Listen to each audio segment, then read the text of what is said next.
ये गुजरात के एक व्यापारी की कहानी है।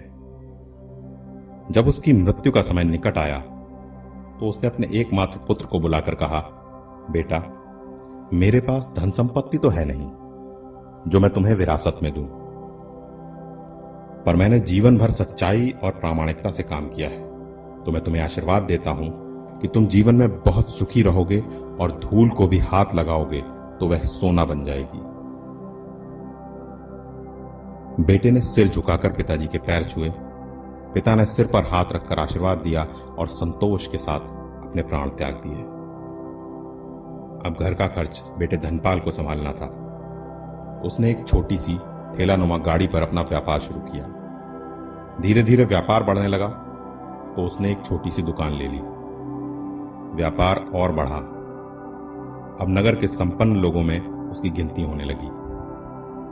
उसको विश्वास था कि यह सब मेरे पिताजी के आशीर्वाद का ही फल है, क्योंकि उन्होंने जीवन में दुख उठाया पर कभी धैर्य नहीं छोड़ा, श्रद्धा नहीं छोड़ी, ईमानदारी और प्रामाणिकता नहीं छोड़ी। इसलिए उनकी वाणी में बल था और उनके आशीर्वाद फलीभूत हुए और मैं सुखी हुआ। उसके मुंह से बार बार यह बात निकलती थी। एक दिन एक मित्र ने उससे पूछा, तुम्हारे पिता में इतना बल था तो वह स्वयं संपन्न क्यों नहीं हुए? धनपाल ने कहा, मैं पिता की ताकत की बात नहीं कर रहा हूं, मैं उनके आशीर्वाद की ताकत की बात कर रहा हूं। इस प्रकार वह अपने पिता के आशीर्वाद की बात करता तो लोगों ने उसका नाम ही रख दिया, बाप का आशीर्वाद। धनपाल को इससे बुरा नहीं लगता। वह कहता, मैं अपने पिता के आशीर्वाद के काबिल निकलूं, यही चाहता हूं। ऐसा करते हुए कई साल बीत गए। वह विदेशों में व्यापार करने लगा। जहां भी व्यापार करता उसे बहुत लाभ होता। एक बार उसके मन में आया कि मुझे लाभ ही लाभ होता है, तो एक बार मैं नुकसान का अनुभव भी करूं। तो उसने अपने एक मित्र से पूछा, मित्र, कोई ऐसा व्यापार बताओ कि जिसमें मुझे नुकसान हो। मित्र को लगा इसको अपनी सफलता और धन का घमंड आ गया है। इसका घमंड दूर करने के लिए मैं इसको ऐसा धंधा बताऊं कि इसका नुकसान ही नुकसान हो। तो उसने उसको बताया, तुम भारत से लौंग खरीदो और जहाज में भरकर अफ्रीका के जंजीबार में जाकर बेचो। धनपाल को यह बात ठीक लगी। जंजीबार तो लौंग का देश है। व्यापारी वहां से लौंग भारत में लाते हैं और यहां 10-12 गुना भाव पर बेचते हैं। भारत में खरीदकर जंजीबार में बेचूंगा तो इसमें साफ नुकसान सामने दिख रहा है। परंतु धनपाल ने तय किया कि मैं भारत से लौंग खरीदकर जंजीबार खुद लेकर जाऊंगा, देखूं पिता का आशीर्वाद कितना साथ देता है। नुकसान का अनुभव लेने को उसने भारत में लौंग खरीदे और जहाज में भरकर खुद उनके साथ जंजीबार द्वीप पहुंचा। जंजीबार में सुल्तान का राज्य था। धनपाल जहाज से उतरकर लंबे रेतीले रास्ते पर जा रहा था वहां के व्यापारियों से मिलने को। तभी उसे सामने से सुल्तान जैसा व्यक्ति पैदल सिपाहियों के साथ आता हुआ दिखाई दिया। उसने किसी से पूछा, ये कौन है? उन्होंने कहा, ये सुल्तान है। सुल्तान ने उसको सामने देखकर उसका परिचय पूछा। उसने कहा, मैं भारत के गुजरात प्रांत के खंभात का व्यापारी हूं और यहां पर व्यापार करने आया हूं। सुल्तान ने उसको व्यापारी समझकर उसका आदर किया और उससे बात करने लगा। धनपाल ने देखा सुल्तान के साथ सैकड़ों सिपाही हैं, परंतु उनके हाथ में तलवार या कोई भी हथियार ना होकर बड़ी बड़ी चलनियां हैं। उसको आश्चर्य हुआ। उसने विनम्रता पूर्वक सुल्तान से पूछा, आपके सैनिक इतनी चलनियां लेकर क्यों जा रहे हैं? सुल्तान ने हंसकर कहा, बात यह है कि आज सवेरे मैं समुद्र तट पर घूमने आया था, तब मेरी उंगली में से एक अंगूठी यहीं कहीं निकल कर गिर गई। अब रेत में अंगूठी कहां गिरी पता नहीं, तो इसलिए मैं इन सैनिकों को साथ लेकर आया हूं। ये रेत छानकर मेरी अंगूठी उसमें तलाश करेंगे। धनपाल ने कहा, अंगूठी बहुत कीमती होगी। सुल्तान ने कहा, नहीं, उससे बहुत अधिक कीमत वाली अनगिनत अंगूठी मेरे पास है, पर वह अंगूठी एक फकीर का आशीर्वाद है और मैं मानता हूं कि मेरी सल्तनत इतनी मजबूत और सुखी उसी फकीर के आशीर्वाद से है। इसलिए मेरे मन में उस अंगूठी का मूल्य सल्तनत से भी ज्यादा है।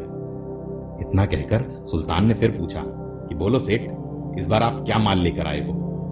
धनपाल ने कहा, लौंग।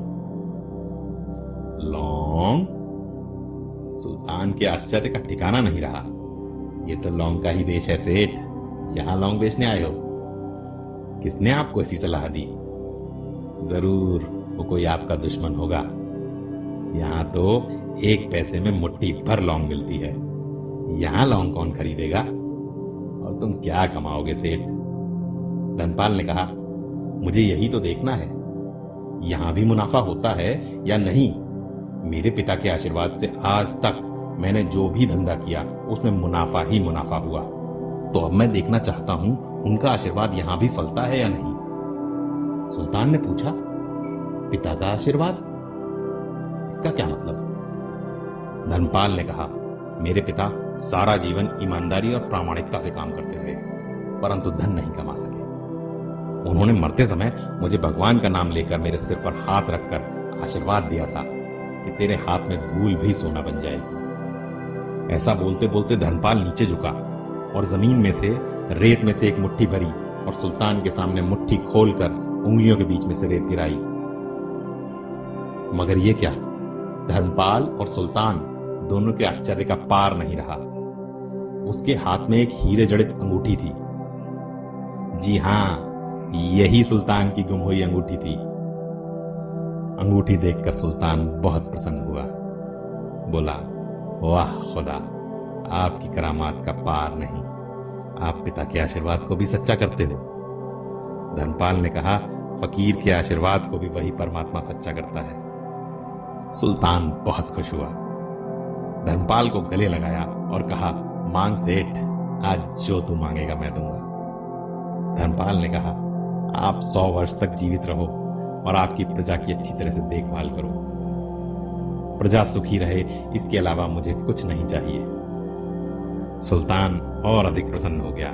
उसने कहा, सेठ, तुम्हारा सारा माल आज मैं खरीदता हूं और तुम्हारी मुंह मांगी कीमत दूंगा। इस कहानी में हमें पता चलता है कि पिता का आशीर्वाद हो तो दुनिया की कोई ताकत कहीं भी आपको हरा नहीं सकती। पिता और माता की सेवा का फल निश्चित रूप से मिलता है। आशीर्वाद जैसी कोई संपत्ति नहीं। बालक के मन को जानने वाली मां और भविष्य को संवारने वाले पिता, यही दुनिया के 2 महान ज्योतिषी हैं। बस इनका सम्मान करो तो तुमको भगवान से भी कुछ नहीं मांगना पड़ेगा। अपने बुजुर्गों का सम्मान करें, यही भगवान की सबसे बड़ी सेवा है।